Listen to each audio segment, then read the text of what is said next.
Hi, everybody. It's Steve Olson, WSO reporter, back again with our Wayne Steger today. Hello, Wayne. Hello, Steve. How you doing? Thank you for having me back. And there's a very special reason why I'm having you back today, Wayne, because you're part of my story from the last 4 days of being absent, or the last 3 days of being absent. I'm going to just tell you that we got attacked. We got attacked really hard, and I won't get into the details. But suffice to say that what we're going to show you today is shocking, and the reason why I believe I was being attacked. So without further ado, I'm going to take you guys to something that Wayne captured the day that we remember this photograph, everybody. This is the photograph where Wayne was using the UV filters. Wayne, you remember this photograph? I do. I do. And on that day, you were setting up and recording. And did you hear anything in the background while you were working on that stuff? Just the birds. And later, when you played the tape back, what happened? Yeah, that's was kind of it shook me up. I have to be candid with you. Typically, I don't listen to the audio because it's just sky pictures. But in this particular case, the video loaded and immediately started playing on the computer, and the sound was up and very normal. The first 30 seconds, I'm looking at it. It was basically a registration setup, and I'm kind of just taking my notes here in the background, and then I heard something, and Steve, I got to tell you, it literally raised the hair on the back of my neck. Um, and I just said, well, that's unusual, and went back and listened to it. And when I listened to it the second time, I have to tell you, it was very unsettling. And that's when in fact, you were one of the very first people that I contacted because we had just finished your show, Mm-hmm. and here I am looking at this. So yeah, Yeah, and so it was a right little after, unsettling. yep. So to continue the story a little bit, and then I'm going to share this sound that we recorded. We think it's an EVP, quite frankly. And what happened was, as soon as Wayne shared that with me, hell descended upon Steve Olson because we discussed that we wanted to share this just as an anomaly. Neither Wayne or I are looking for supernatural stuff, you guys. I'm telling you that right now. We are very No, much just trying to record and be as scientific as we can. I know we're laymen. We're not, trying to put ourselves off as scientists. But this is the kind of thing that we don't expect. So I'm going to share this little recording with everybody, Wayne, and then I'll let you comment on it, okay?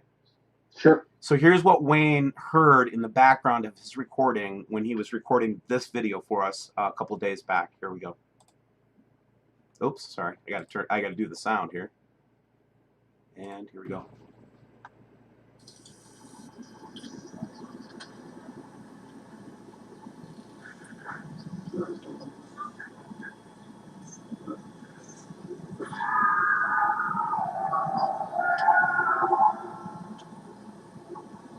Still raises the hair on the back of my neck. One more time.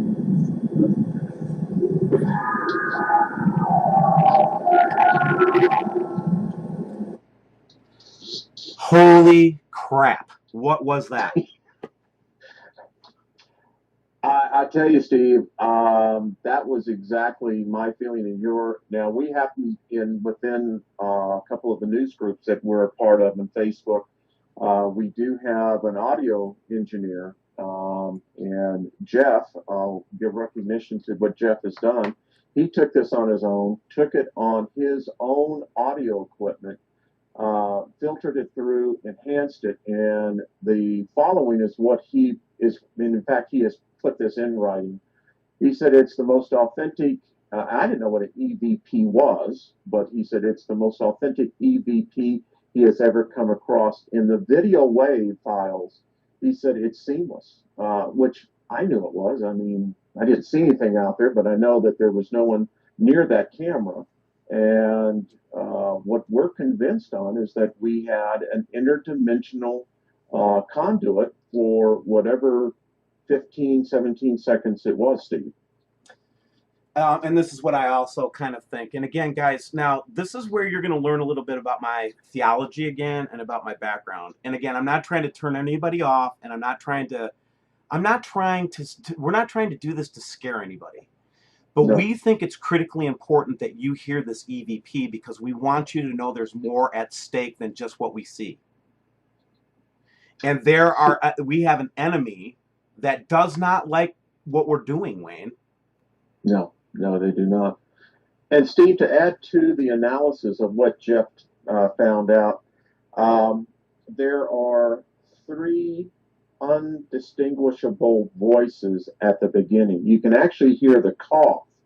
And as I recall that video, it sounded like it was right behind me. But I can assure everybody, I was literally in the backyard, my backyard. I have a green belt that backs up behind me. There was no one else around. And the further analysis said that there is both a female and a male that are obviously in extreme torment. So that's what the detailed forensic audit showed on that, and it's out there for anyone to use. But Steve, the message is correct. There is a life after this, and there's obviously all I know is this, Steve. I don't want to be there where that place was at. Oh, and one last point. Jeff did say it was cavernous. The sound obviously was in a cavernous environment. So I don't know about you, but I think that describes Dante's hell pretty well, doesn't it to you? Yeah, it does. And again, I'm just going to play it one more time, Wayne. Okay, just so that people can hear. Now that you've talked about Jeff's analysis, let's play it again now and just listen to it. There's a male, a female. It's a cavernous voice. Oops, I did it again. I gotta learn how to use my audio button here better. Here we go.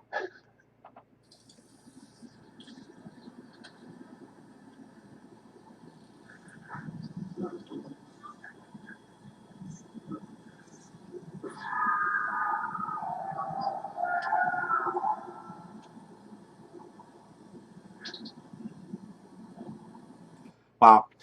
So guys, this is a very key moment for me to share with you why I keep trying to ground this Nibiru wormwood stuff back to Jesus. Because we are working against interdimensional beings, guys. And these beings do not have our best interests at heart. And yes, they do have their fingers and their claws in everything, finance, in government, in military, everywhere that you look. Okay? But I'm here to tell you that the power of Jesus Christ, to know him, to be filled with his spirit, makes you untouchable. Wayne, are you afraid of that thing you heard the other day? Oh no, no, it's what can he do to me? Yeah, and that's exactly, at first it makes my hair stand up because we're hearing a supernatural phenomenon, and anytime we hear that, it excites us as human beings because we're prone to supernatural, okay, number one, I believe. But number two, the first thing that it told me was we are really in the thick of it right now. And why would they be so? Why would the question I have to ask is why would the forces of Lucifer be so upset about us telling about this event, right? And I think there's a reason for it, guys. And here's what I think it is. And then Wayne, I'd like you to give me your feedback on it. The reason they don't that they collectively wiped out our collective institutional knowledge of this event, which has happened to human beings before, is because they wanted to use this event. They want to use this event at all costs. They don't want us to know it's coming, so that when the crisis happens, they can be the savior. Wayne, your thoughts?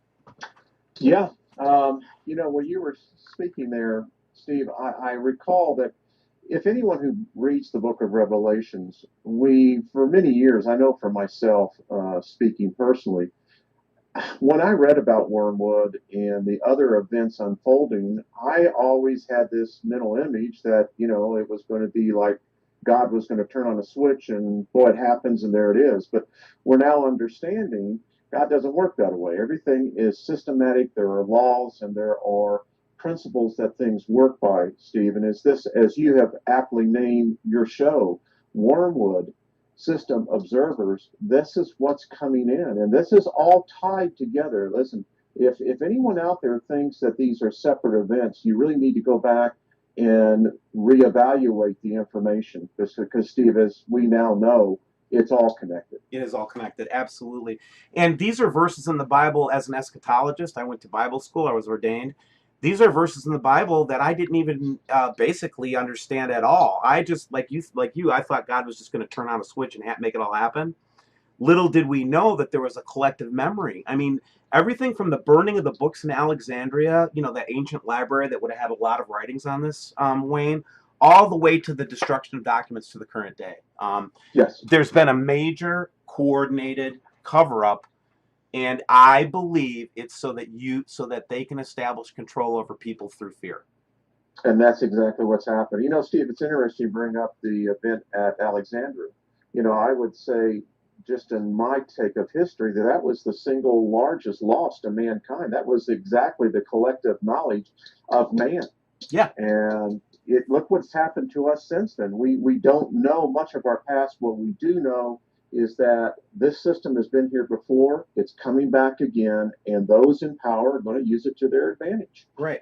And they've covered up many things. They've covered up, or, you know, to the point of even covering up a whole book of the Bible, I believe, the book of Yeah. Enoch, and the book of Giants. Now, do I believe that they're canonical scriptures? Not necessarily. But what I do believe is that Enoch was quoted in the Bible a couple of times. And so if I've got Bible writers quoting Enoch, why aren't we reading it? Everyone should. I put it that way. It is an eye opener to say the least. It is. All right, so let's go on to so everybody. I just we wanted to share that with you, and we believe that we got a lot of resistance getting here. So now that's over with. The next thing I want to go to here is a picture of the halo. You guys are getting sick of seeing the halo pictures, I bet. The difference with this one, and we have our obligatory chemtrail going across the front of it again, is it was from this morning in Portugal. And then Wayne, who is on the phone right now, I just put up one of your pictures of the huge halo. Can you tell us about what you photographed today a little bit?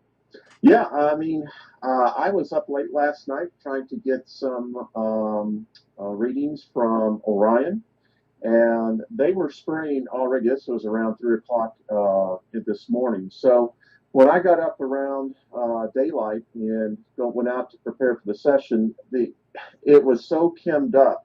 There were no real clouds there. I mean, I watched the news, and we know where, because all of our weather goes like yours. It goes from the west to the east. Steve, I have not seen this amount of spraying in months, my friend. And you know, you and I are both adamant observers of what we're seeing. And this halo was so evident. And my neighbors who were across the street was seeing me filming, and he came over and he says, "What's up with the sun?" He says, there's a cloud up there, but he says it's so bright I can hardly see. So he got a little lesson. So Steve, what I sent to you was exactly what you're seeing around the world. And the question is why? What's going on? This is not what I would call a natural phenomenon. Not at all. And it's been here. We understand. I think some testimony said it's been around since about 2012, perhaps earlier. Yeah, and it's clear, Steve. You know, I put this through different filters. As you know, I use a lot of different filters, and you can actually see the sunlight reacting to whatever that is up there and whatever they're hiding. Yeah, yeah.